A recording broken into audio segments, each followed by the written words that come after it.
What's up, wonderful beings? It's Gage here, and today, you know what, guys? I'm just gonna be real right now. I lost my son 5 days ago. Now you're like, Gage, he's a cat. You know what I mean? It's a pet. I know you care for him, but why you call him son? A lot of people are wondering that.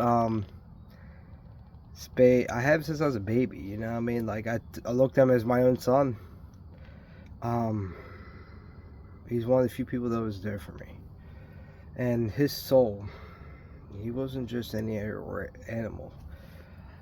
I felt him. Yeah, me and him, like, we didn't have to talk. We were speaking for energy, and I felt that with my son. And I'm gonna be honest with you guys, it's been difficult. I lost my best friend. I lost Scout, who was a very close family member. Um, and Spade. I never thought I would lose him. He's 5 years old. You know, it's since I was 18 years old.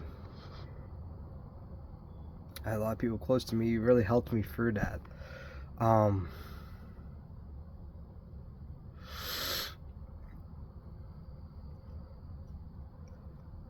you know, before I would isolate myself and listen to sad music like Blue October. Now I had moments of that, but overall, I feel like I'm handling a little bit better in different ways. Everyone handles grief in their own way, but it's not locking it in a cage in your heart, holding that in, because it kills you. It's like poison in your body. It kills you slowly if you don't let it out. Because that's one thing of energy. It goes in, and like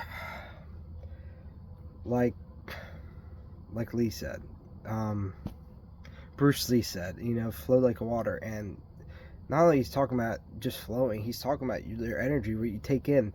Let it filter out like water going through a river. Let it go through you. But if you hold on to that, it's going to consume you.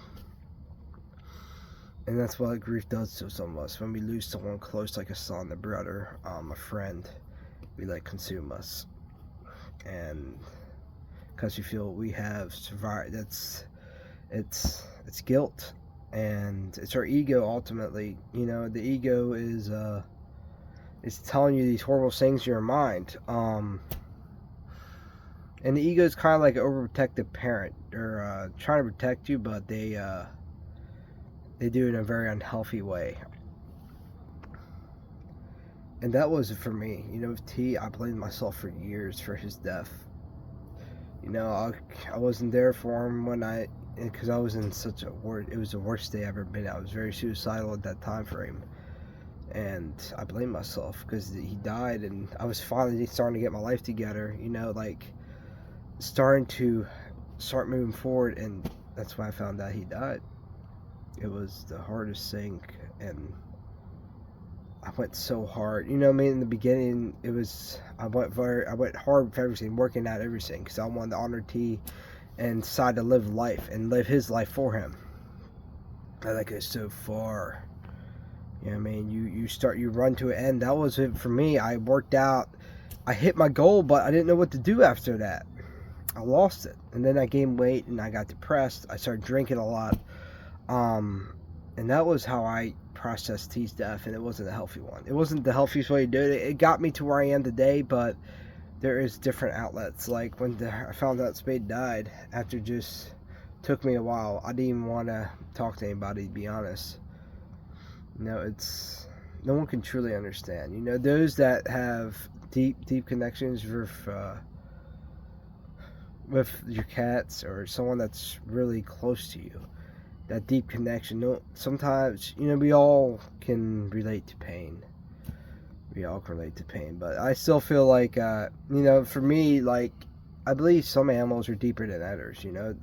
I believe some are like I believe in past lives. I believe, like, my son Spade, he's a human in a cat's body. Just what he would do, just how he would operate his thinking. I could tell he was like not an ordinary cat.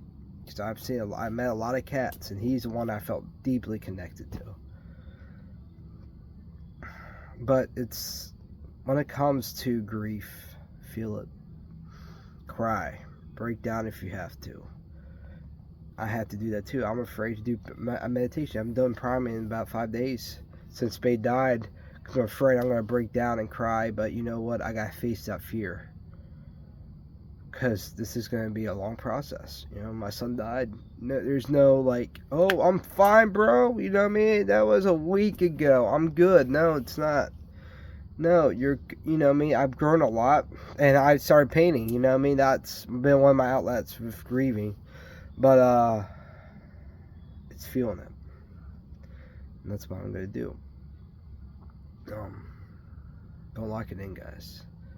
It will, it will, it will kill you. It literally will kill your insides, and you'll become numb. And not to judge, but there's others that have given up on life. Like I've been around people with dead energy, and they just give up on life because they let their past, and maybe some people they loved that passed away, they let it consume them into to just lifeless. They're not living, not really. They're just existing. There's a difference, and and and I'm going to let it go through me, and it's a process. But you know that's just life. You gotta keep moving forward. I love you guys. Thank you for watching this. And I hope you resonated a little bit with it, and or got new perspective from it. But I love you guys, and stay blessed. And I'm grateful for you all.